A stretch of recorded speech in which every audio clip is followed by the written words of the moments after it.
A paz do Senhor Jesus Cristo, queridos irmãos, continuamos com o estudo Pastores que não estão ouvindo a Deus. A minha Bíblia está aqui aberta em Jeremias capítulo 23, versículo 21 e 22. Não mandei os profetas, todavia eles foram correndo. Não lhes falei a eles, todavia eles profetizaram. Mas se estivessem no meu conselho, então fariam ouvir as minhas palavras ao meu povo e o fariam voltar do seu mau caminho e da maldade das suas ações. Queridos irmãos, houve uma queda e os efeitos da queda produziram no homem, na alma do homem, uma necessidade de se voltar do desprezo a Deus, da idolatria, do mundanismo e da carnalidade para uma vida santa pela graça. Essa transição, ela é realmente processada pelo Espírito Santo através de mensagens genuínas. Pastores que não amam a alma do povo e não tiram o povo do pecado, do mundanismo e da carnalidade, não são pastores, são impostores.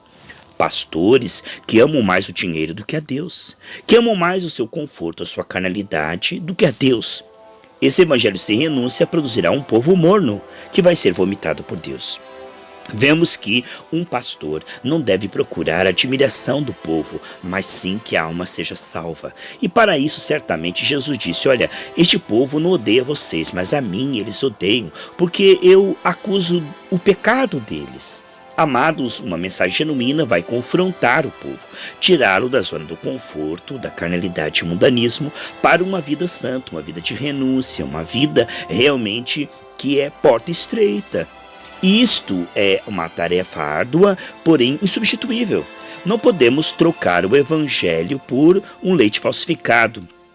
É claro que isso poderá dar lucro, mas custará não só a alma do pregador, como daqueles que está ouvindo, que ambos cairão no inferno. É muito sério, pois se um cego guiar outro cego, ambos cairão na cova.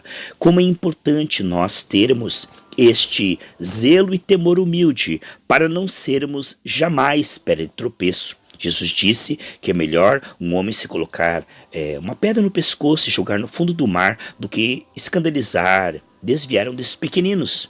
Olha que tormento que é uma pessoa colocar uma pedra no pescoço e morrer afogado, gritando. O tormento maior, ele disse, porque as primeiras fileiras do inferno, os castigos mais severos do inferno, são para aqueles que são falsos profetas. Tanto que a Bíblia diz: não sejam muito de vocês mestres, porque maior rigor haverá. Muitas pessoas abrem a boca e estão loucas para ensinar, para arrebanhar um povo, mas elas não estão realmente chamadas pelo Senhor e não têm uma mensagem, não estão conectadas na santidade do Senhor, na graça do Senhor. Aqui nesse texto onde nós lemos claramente, mostra que Deus não tinha nada a ver com aqueles que chamavam de pastores, que Deus não lhes havia enviado.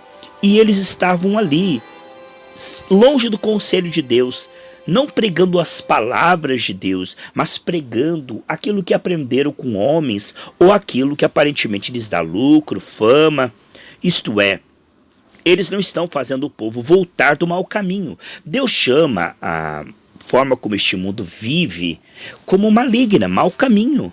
As pessoas, elas pensam que são boas. Você pergunta para qualquer ímpio, ele diz: olha, eu não mato, não roubo, sou trabalhador, não é? Deus mostra que todos pecaram e carecem da glória de Deus em Romanos 3:23. Deus chama de mau caminho, porque o homem, quando perdeu a glória de Deus, não apenas ele mente, rouba, prostitui, mas principalmente perdeu em imagem e semelhança e não cura enfermos, não expulsa demônios, não prega o evangelho, o arrependimento do povo. Então, pecado não é só fazer coisas erradas, mas não ser cheio do Espírito Santo para fazer, como embaixadores celestiais, a vontade de Deus, ser canal de Deus, na pureza do sangue de Jesus, na unção e direção do Espírito Santo para a glória do Senhor. Vemos isso aqui, que voltar-se do mau caminho hoje não é nem comentado.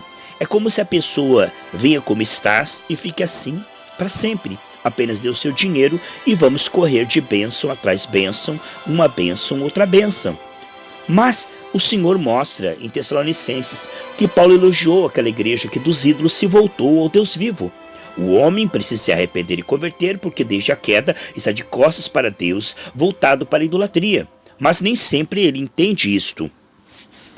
Cabe ao verdadeiro profeta redirecionar o povo do mau caminho, que ele não vê como mau caminho, ele vê como coisa normal, né? Mas o sistema de pensamento do mundo, os valores deste mundo, diante do Senhor, é pecado. Para isso Jesus morreu, para nos tirar do mundanismo e do pecado. Ora, não tem sentido continuar no mundanismo e no pecado se Jesus Cristo morreu para nos tirar do mundanismo e pecado. Então, aquele que não tem essa mensagem e que não está tirando o povo do mundanismo e do pecado, ele está enganando o povo com a migalha que cai da mesa dos filhos. Que adianta ganhar o mundo inteiro e ser abençoado se a alma não está salva? Sem santificação ninguém verá o Senhor. Aqui em Atos capítulo 8, versículo 29 em diante.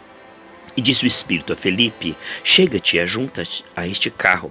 E correndo Felipe ouviu que lia o profeta Isaías e disse: entendes? Você entende o que você está lendo? Olha a resposta do homem: como poderei entender se alguém não me ensinar? E rogou a Felipe que subisse com ele e se assentasse. Ele estava lendo ali o texto, né, de Isaías 53. Então Felipe explicou para ele. Olha como é importante, amados. Pior do que não ter ensino da palavra de Deus, do que ser leigo e ignorante, é ter um ensino errado. Porque Jesus falou dos fariseus: fariseus, vocês pegam as pessoas e fazem delas um prosélito, fazendo delas 2 vezes dignas do inferno. Porque pior do que ser um pagão que diz: eu preciso de uma religião, eu preciso me converter, é alguém que entra numa seita, numa igreja errada, e aí ele pensa que encontrou Jesus, ele pensa que está ouvindo a palavra de Deus. A pior coisa, irmão, é uma pessoa pensar que está ouvindo a palavra de Deus e não está ouvindo. Ela pensar que está realmente numa igreja e ela não está. Ela está diante de um falso profeta. Ela está sendo enganada ali, anestesiada por mentiras. E naquele dia vai ouvir: apartai-vos de mim. Mas o profeta me enganou. Não, você tem que ter uma vida própria com o Senhor. Você tem que buscar a Deus por você mesmo, porque você deixou, é pecado você deixar com que alguém guie você pelo caminho errado. Você devia buscar a Deus com sinceridade, porque você deixou o falso profeta te enganar e não teve uma vida com Deus você mesmo. É importante nós comunicarmos isso aí. Olha, estar no meio do povo de Deus e ser realmente ensinado por irmãos e o Espírito Santo operando cada um com o seu dom é saudável. Mas se não for o Espírito Santo, que perigo. Você está ouvindo uma pessoa que pode estar falando a verdade com o espírito do erro. Você sabe que Satanás fala meias verdades. Ele tentou Jesus citando versículos fora do contexto. Então muitas vezes a pessoa está pregando a verdade, entre aspas, mas não tem unção. E a palavra sem unção, ela mata os ouvintes. Ela coloca debaixo da lei, coloca culpa, né? Quantas pessoas que pregam meias verdades, mas não é ungido. Ele está sujo, ele está misturado com mundanismo. Prega amor, mas ele está cheio de mágoa.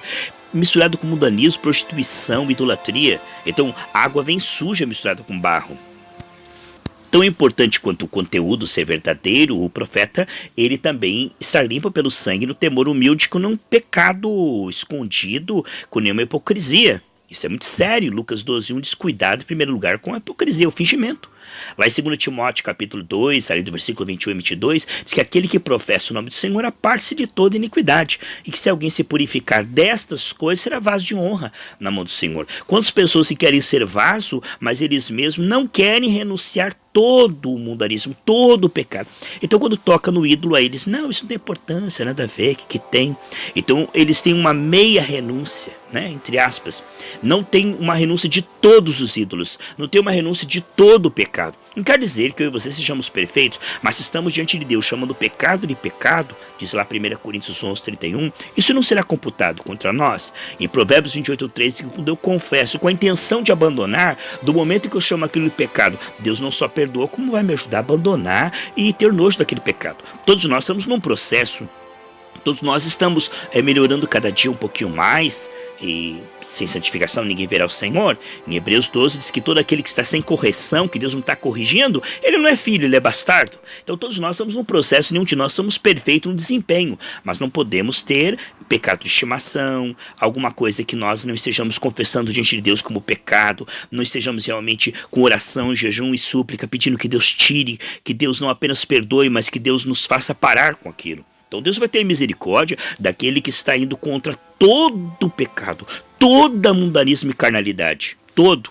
Se você poupar algo, como Saul poupou Agag, no final Agag destruiu com Saul. Aquilo que você não destrói do mundanismo, carnalidade e pecado, aquilo ali o Senhor chama de iniquidade. O Senhor naquele dia vai dizer: aparta-te de mim, porque tem iniquidade no seu coração. Teu coração está meio limpo.